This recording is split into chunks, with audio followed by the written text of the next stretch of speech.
What if the reason you never felt fully into sports isn't apathy, but psychology? If you were born between 1976 and 1985, you belong to a micro-generation known as Xennials, a psychological bridge between analog childhood and digital adulthood.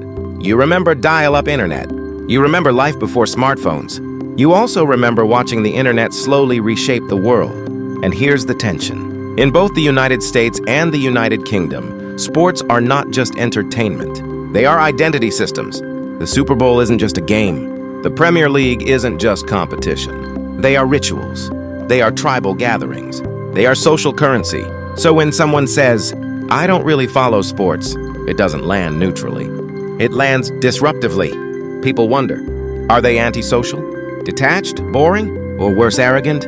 But what if that reaction says more about culture than about the individual?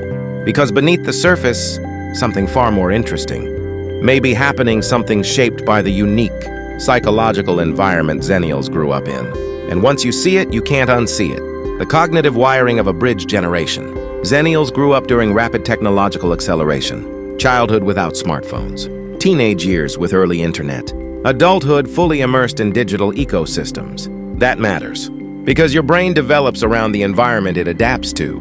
When you grow up during constant change, your mind becomes trained for adjustment, not tradition. Sports culture, by contrast, thrives on repetition. Seasons repeat, rivalries repeat, narratives repeat.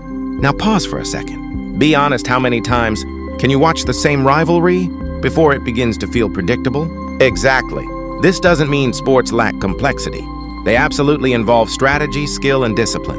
But for many highly analytical Xennials, stimulation comes from novelty and problem-solving, not ritual and allegiance. The dopamine reward system in the brain responds strongly to learning, mastery, and exploration.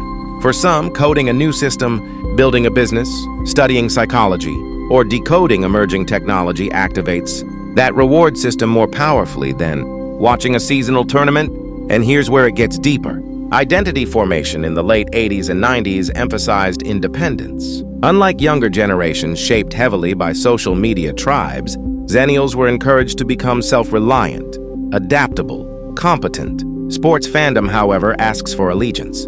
It asks you to wear the jersey, choose the tribe, defend the colors. For a generation raised to question systems and think independently, that allegiance can feel psychologically constraining. And this is where many misunderstand the situation. It's not superiority, it's autonomy. But autonomy, and this is critical, comes at a cost. And that cost is where the real psychological tension begins. Focus versus belonging. Let's introduce urgency. Time is finite. An entire NFL or Premier League season represents hundreds of hours per year. For Xennials balancing career growth, economic instability, family responsibilities, and long-term goals, time feels expensive. Every Sunday game is a trade-off. Every 3-hour match is an opportunity cost. Often this calculation happens subconsciously. But here's the part people rarely discuss. Sports are not just games, they are low-friction social bonding tools. In New York offices, Monday conversations begin with last night's game. In London pubs, rivalries spark instant connection. In alumni networks, shared teams create instant trust. When you opt out, you may protect cognitive bandwidth, but you may also quietly reduce social capital. And here lies the tension Xennials navigate. Depth over ritual, autonomy over tribe, focus over repetition. But isolation can be subtle. You don't feel excluded until you do. So the real question isn't whether intelligent Xennials should care about sports.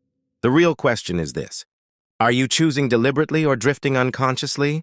Because there's a difference between intentional autonomy and unconscious avoidance. One is power, the other is disengagement. And intelligence is not measured by what you watch. It's measured by whether you understand why you watch it or why you don't. Self-awareness is the defining advantage of the Xennial mind. This generation doesn't blindly adopt culture. It evaluates it. It filters it. It decides which rituals deserve time and which do not. And that reflective capacity is rare. But here's the final twist. The most psychologically advanced position isn't rejection or blind allegiance. It's intentional engagement. It's knowing that you can appreciate culture without being consumed by it. You can watch occasionally without surrendering autonomy. You can bond socially without sacrificing intellectual stimulation. Because the bridge generation's strength has always been balance, analog and digital. Independence and connection, tradition and evolution. And perhaps that's the real psychological insight. The reason some intelligent Xennials don't obsess over sports isn't apathy. It's selective investment. It's cognitive prioritization. It's identity autonomy. And when that autonomy is paired with awareness, not defensiveness, not superiority, but awareness, it becomes a quiet advantage. So